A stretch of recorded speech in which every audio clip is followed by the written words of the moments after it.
nicely recalling all the major events going in the domain of higher education in India, and Barsar sir actually nicely pointed out the most important thing for Indian higher education system, that we are possibly one of the biggest or largest educational chain in the world, but not the highest. Okay, so in this particular backdrop, or with taking clues from the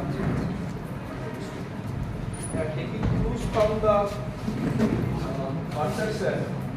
So let us talk about the virtual learning ecosystem, the layers, players in India, how we are progressing and what is coming, both for the faculty members as a stakeholder as well as students. So let us start with this particular quotation from Harari. Harari, you all know that trilogy writer, Homo sapiens and Homo deus. He said during the beginning of the pandemic that this kind of emergency situation always fast forward the history, and what we actually aim to achieve in the next 5 years, say from April 2019, then next 5 years, that we actually achieved within 2.5 years, almost half of the target time, because of this emergency. So emergency is not always the bad thing. What happened? All on a sudden, overnight, with teachers, with students jumped into the online education platform, started experimenting different teaching devices, learning tools, and kudos to teachers. Salute to teachers from all levels. Overnight, actually, we learned how to deal with different kinds of sophisticated technologies, like making a video tutorial, opening through YouTube channel, using different other tools. All on a sudden, we started, learning. We delivered within 3 months. So kudos to teachers to everywhere of the world. We actually did it not quite systematically, but we responded against this emergency. We did our best what we could. So with this particular quotation, I now come back to the learning ecosystem of India. Not only this virtual learning, because according to my opinion, all on a sudden overnight we cannot jump entirely onto virtual learning or e-learning. For the time being, next 5 years, it will be blended learning, a judicious mixing of traditional classroom-based teaching as well as Principal Sir was saying that UGC's recommended first 30% you can take from the online courses, scaling, then 50%. Now at the PG level, they are saying go for 70%. So it's a blended learning in future. So don't worry at all that overnight we are going to, everything will be changed. One fine morning you wake up and everything changes. No, that is not going to happen particularly in a country like India. But three important factors. Everybody is talking about e-learning. E-learning is the most in thing in the last 3-4 years, because even after the pandemic. But my point here again, as I believe that it will be blended learning for the next 5 years, similarly I believe that e-learning is here to stay. It's not the product of pandemic. It's not that the emergency is over and you forget the e-learning. No, it is going to stay with us for three different reasons. One is the higher education scenario in India. Second is the demographic dividend. Barsar sir was talked about this point that we are having tsunami of youth in the country. So that demographic dividend, how it is related with learning, how it is going to frame the future learning process, and the budgetary scenario of higher education, every faculty member, what we experience in the present time. So these three factors has to be to learn. As Barsar had given you a brief overview of the higher education in India on the basis of All India Survey of Higher Education report, I want to point out the fallacy of the system. First fallacy is that although we are a very big educational system, 1,000 plus universities, 44,000 plus colleges, 11,000 standalone university institutions. First fallacy is that our GER, gross enrollment ratio, is only 27.1. Whether 27 point is bad, moderate or good, that we will be discussing after comparing with the comparable countries.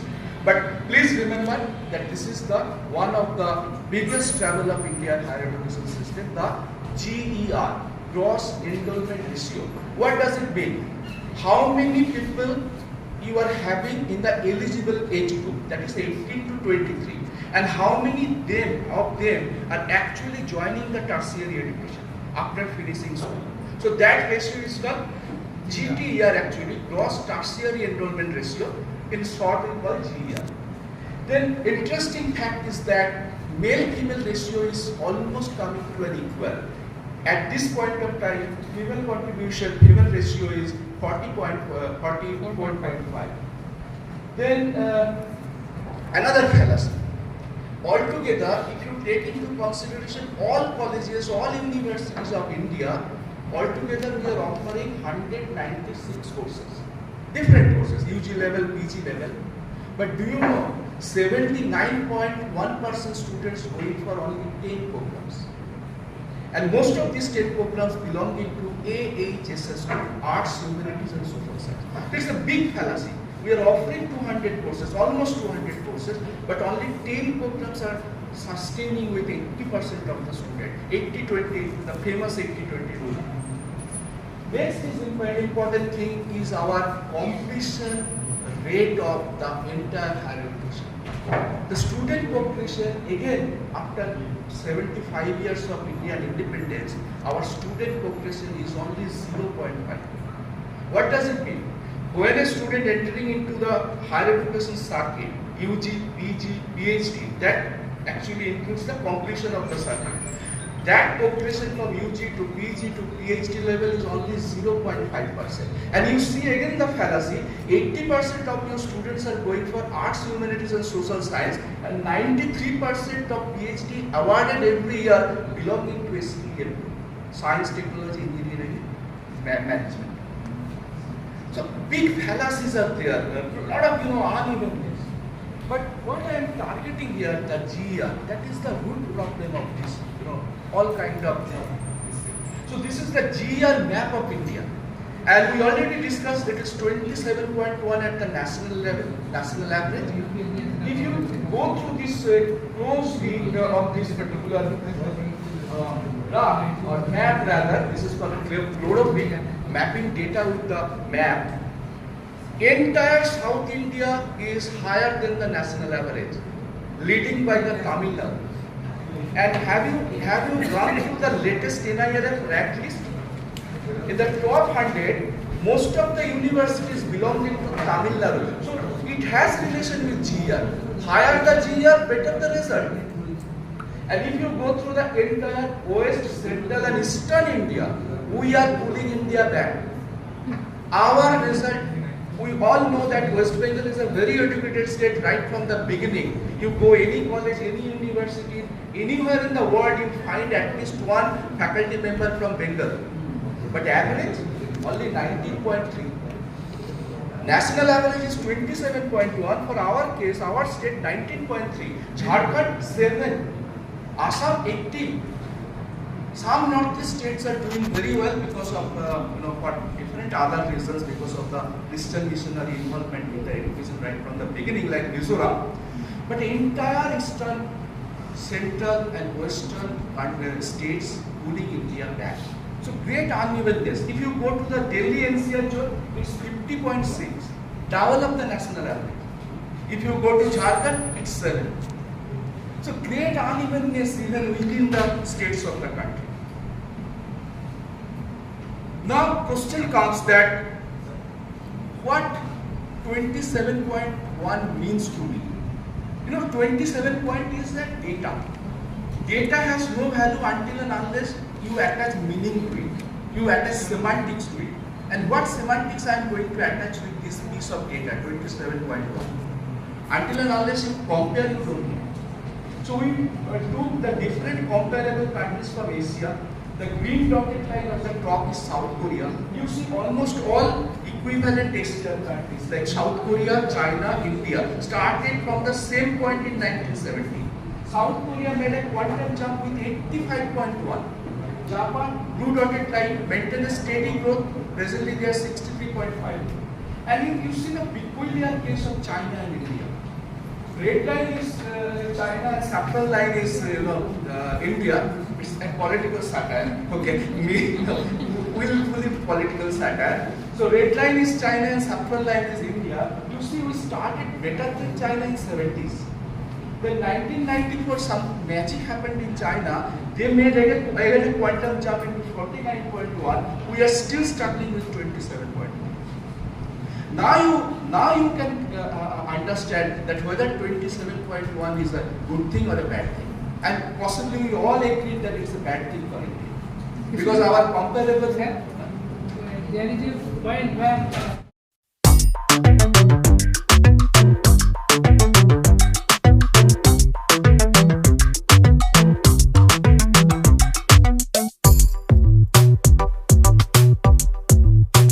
we started talking about e-learning right from 90s. Never government given a single point of interest up to 2015, 16. Then they realized that would be a, Eldorado for the education sector. And you can fetch money, you can invest lot of less amount of money and get result. So that's the low cost solution for government. That is the only point of interest. All this kind of direction of UGC was saying only based on that. They are not actually interested in the deeper part of e-learning. What e-learning can, how it can supplement the actual education. What Sir was saying, that physical education he was supplementing from the different online materials prepared by the eminent teachers. One of the beauty of e-learning is that best of the business class teacher you can utilize for the entire country. One particular computer science teacher teaching C programming language at IIT Kharagpur. You record his or her lecture structurally, prepare different kind of course material in forward mode and give it to an engineering college student at Arunachal Pradesh. So at a very low cost, with the same kind of investment of human labor, money, energy, everything, you can utilize your best of the business class teachers everywhere in the country. That's a very big advantage of e-learning.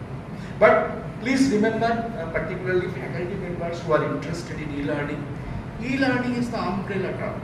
Everything is e-learning. I am using this PowerPoint slide in this physical classroom. It is a part of e-learning. Any ICT enabled learning is e-learning, but terminologically they differ from each other. And again, it depends on the area of technology we are using for this. First of all, in the decade of 90s, with the advent of internet, Sir said that physics people contributed very much. Not only internet, the father of internet is a physicist, Tim Berners-Lee from Sharjah, Geneva. The entire open learning system, open access system started by physics people.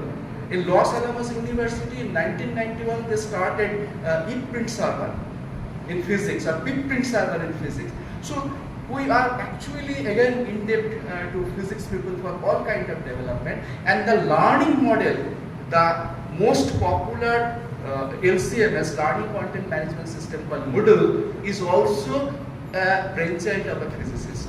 The first code developer or code breaker, what you call original developer, belong to physics. So physics people, we salute them in computer science. But you see, when internet came into picture in the public domain, internet there from 1969, public domain it came in 1995. Then when we are converting our learning object into digital format and making them available over the internet, that we call digital learning environment. Here there is a difference. You in TV, you are seeing a lot of educational programs like your National Geographic Channel, Discovery Channel, Sea Life, Wonder Sea Life, everything, all are educational programs. But why don't we call them e-learning?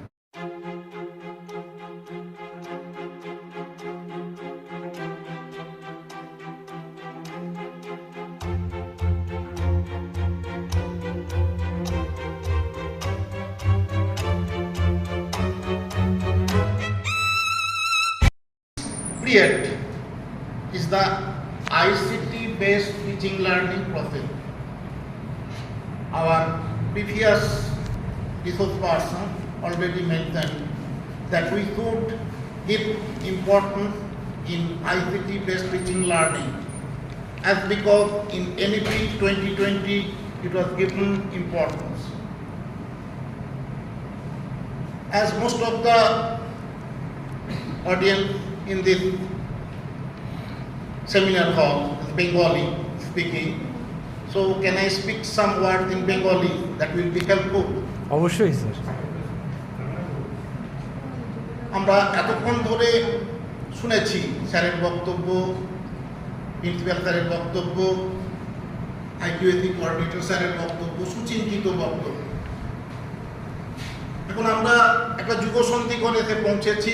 Already Parthasarathi বাবু উল্লেখ করেছেন যে NEP 2020 আমাদের নতুন দিশা দেখাচ্ছে, বিশেষ করে জোর দিচ্ছে আইসিটিকে ব্যবহার করার, একবারে পরিষ্কার করে উল্লেখ করা আছে।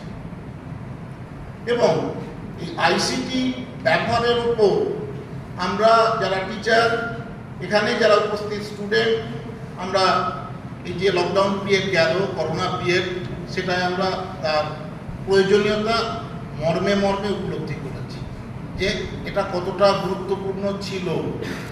এবং আমাদের টিচারদের মধ্যে অনেকেরই একটা টেকনোস্যাভি ব্যাপার ছিল।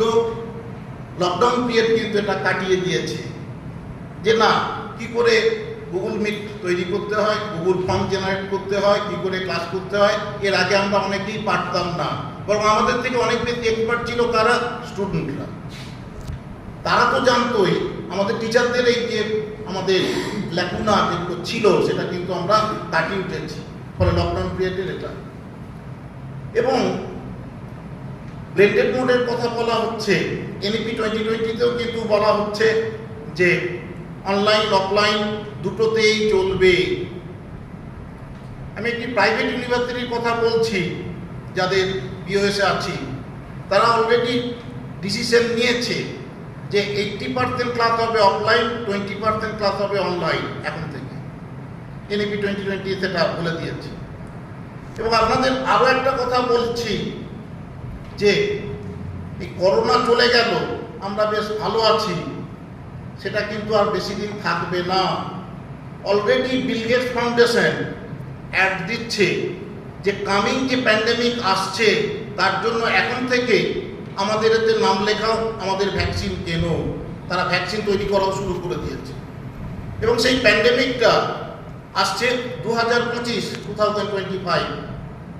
বেশি দেরি নেই, মানে আবার একটা আমরা প্যান্ডেমিক ফেস করতে চলেছি। এবং এই প্যান্ডেমিকটা যেটা মূলত রেসপিরেটরি সিস্টেমকে অ্যাফেক্ট করেছিল আমাদের বেশিরভাগে, আগামী যে প্যান্ডেমিক আসছে সেটা নার্ভাস সিস্টেমকে অ্যাফেক্ট করবে। অলরেডি বলে দিয়েছে এই প্যান্ডেমিক ব্রাজিল থেকে শুরু হবে, এই প্যান্ডেমিক 2025 থেকে শুরু হবে, এই প্যান্ডেমিক বাচ্চাদের বেশি অ্যাফেক্ট করবে, তারপরে বড়দের আসবে। ফলে আমাদের শান্তির দিন আর নেই। জাস্ট 2023 মাঝামাঝি হয়ে গেছে, আর 6 মাস, তারপরে 2024, তারপর আবার 2025। আবার আমাদের কিন্তু ভাবতে হবে যে কি পর্যায়ে চলেছি। ফলে আবার ওই ICT based learning, ICT based teaching এবং তার জন্য কি কি করণীয় এবং তার উপায় হিসাবে এখন থেকে ওইআর ওপেন এডুকেশনাল রিসোর্সকে গুরুত্ব দেওয়া আমাদের আরও দরকার। ফলে বিপি কলেজকে ধন্যবাদ দেব, তারা এটা নিয়ে চিন্তাভাবনা করছে।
Good afternoon to the esteemed chairpersons, respected faculty members and students.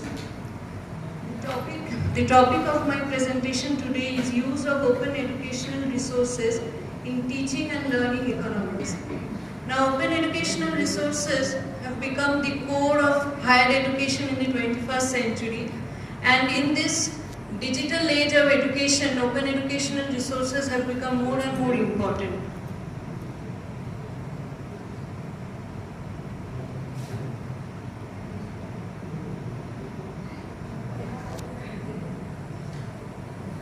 Now, the 2019 UNESCO definition describes open educational resources as teaching, learning and research materials that make use of appropriate tools such as open licensing to permit their free reuse, continuous improvement and repurposing by others for educational purposes. So already Parthasarathi sir and Abhijit sir have elaborated on the use of open education resources and what they are actually. In economics also we can use them, and it includes the e-courses, curriculum, maps, textbooks, course materials, learning materials and lesson plans, as well as audio, video recordings and multimedia content, experiments, applications and games. Importance of OER in economics already our esteemed resource persons have highlighted, so very brief lecture on that part. It removes all copyright restrictions on educational resources related to economics and help to realize their full potential. So sometimes because of copyright restrictions we are not able to modify certain educational content already which is there, and we feel that it needs to be updated with time, but we are unable to do so if they are not freely available. If copyright restrictions are there, we can't do it. It improves the productivity of courses in economics, provides access to shared sources of learning on economics to students, which provide them a broader perspective. So often students find that they cannot follow the class lecture properly, or the hard copies of the textbooks they are unable to follow. Then they can resort to open educational resources. Helps students to get better informed about specific concepts of economics. As Abhijit sir pointed out, that even students can be included in preparation of the content for open educational resources. Use of text, images and videos to make the lessons in economics more real-life centric and easy to understand. Since we have a lot of diagrams in economics, especially microeconomics and macroeconomics, so these videos can help them to understand the concepts better. Help students to get access to online learning materials on economics whenever they require and almost freely. So whenever they want to access them, they can do it even if they can't follow it in class. Open up the door for better quality research in economics in future. So in research work also open educational resources can be very helpful. Sources of open education resources in economics, we have the open textbook collections. Many textbooks of economics are available online. Courses and videos on economics are there, and digital libraries are there to give us information. So these are some of the open textbook collections on economics like OpenStax, Lumen, Mardot, Open Access, Code Econ, Open Textbook Library, OSS and so on. So these are some of the textbooks of economics which are available online. I am not going through the details. So mainly many of the textbooks are there which concentrate on two main areas of economics, that is microeconomics and macroeconomics.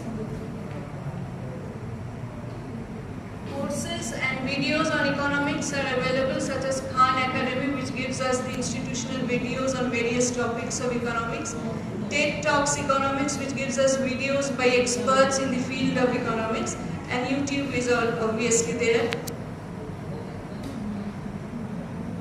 Digital libraries providing open education resources in economics, NDLI, National Digital Library of India, census data which we can get if we are going to perform any research work concentrating on population data, IMF, the International Monetary Fund e-library, EconLib, OLL and Really Online Library.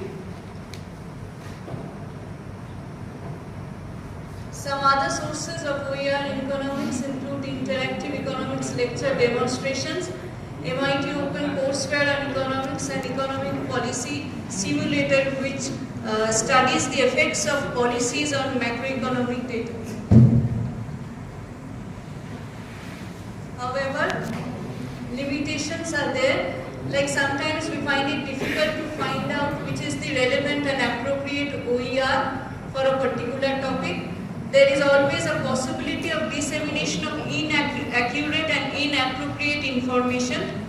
Technical difficulties pose problems sometimes, like slow internet connectivity, or if we do not have access to appropriate software, then we cannot use proper OER. Language barrier, already sir, both of our research persons have pointed out that sometimes people find it difficult understanding in English, so if they can be shared in local language it will be easier. And institutional culture may make educators feel hesitant about using OER in teaching learning. So we need to organize such seminars in the education institutions to make people aware of using OER, the importance of OER, necessary digital skills are to be developed and necessary ICT facilities are to be provided by the educational institutions so that people become aware of the importance of OER and how they can make the teaching learning process more effective. Thank you. Very good afternoon to one and all present over here. My topic in today's seminar is OER in mathematics, broadening the boundaries.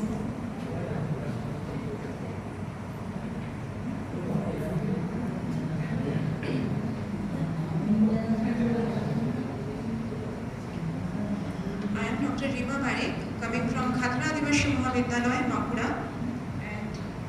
Here I am grateful to the organizing team for giving me the scope to present my paper and my findings regarding OER here. Now, when I prepared this presentation, I didn't know that everything that I have prepared are more or less discussed totally in this platform. So there is no need to go through all the basic slides that I have prepared for basics on OER. What I am directly going to the part of my presentation which is related with the teaching learning environment basically in mathematics. So, madam, please.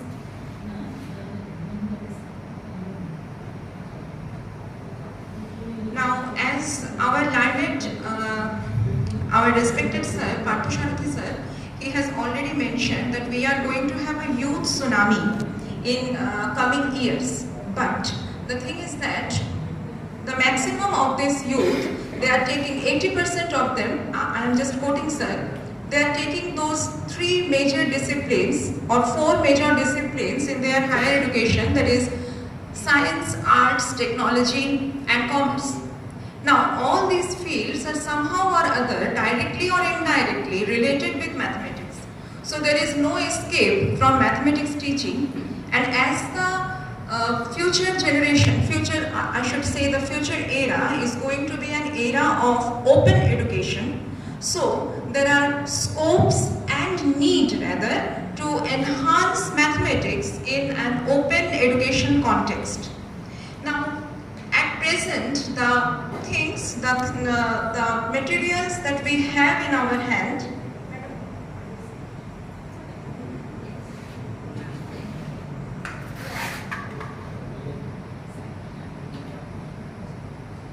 now open textbook collection, this is not a very easy thing I should say, because in mathematics we have a preconceived idea that the old books, because mathematics we know it's a very ancient subject, so the old books that we are habituated with, we don't go beyond them. So there are 2 things that have been done. One is the old and popular books are being digitized to make them open access. And the new thing is that the newly available some digital books are currently presented for this particular purpose. Now I can mention here in my slide that American Institute of Mathematics, Labor Text Mathematics, Open Textbook Library, OpenStax and the other things that I have listed in my slide, you can see they give a huge collection of the books related with mathematics.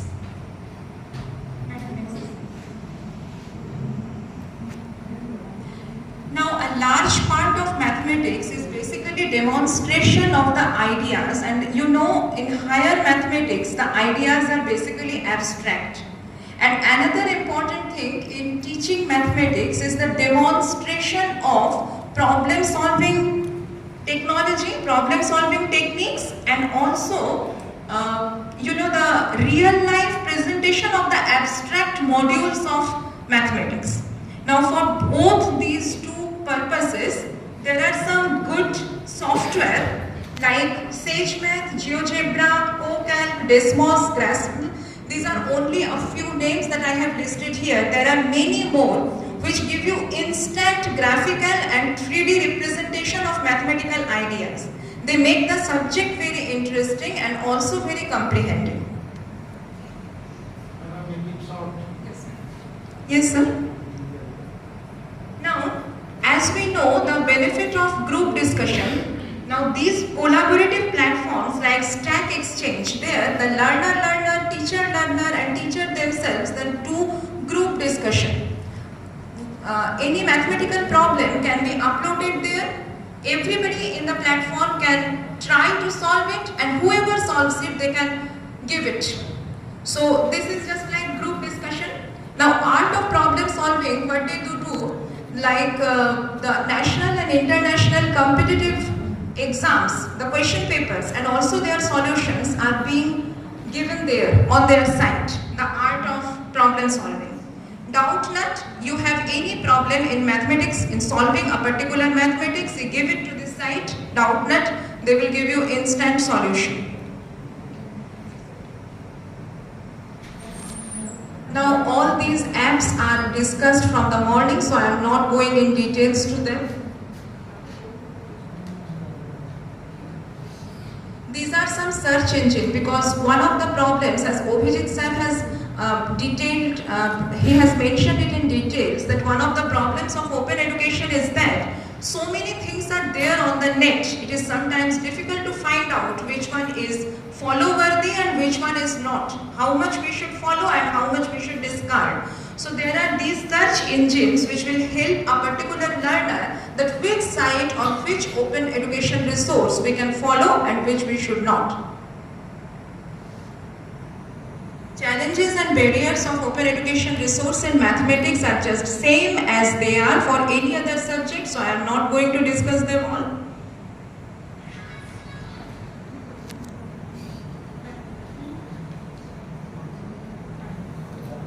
So in conclusion, I just want to say that we have to shed off our age-old concept of face-to-face learning and teaching in mathematics, and we have to move on OER, because mathematics has to sustain and OER is the only the future tool which will sustain mathematics. So thank you all for listening to me.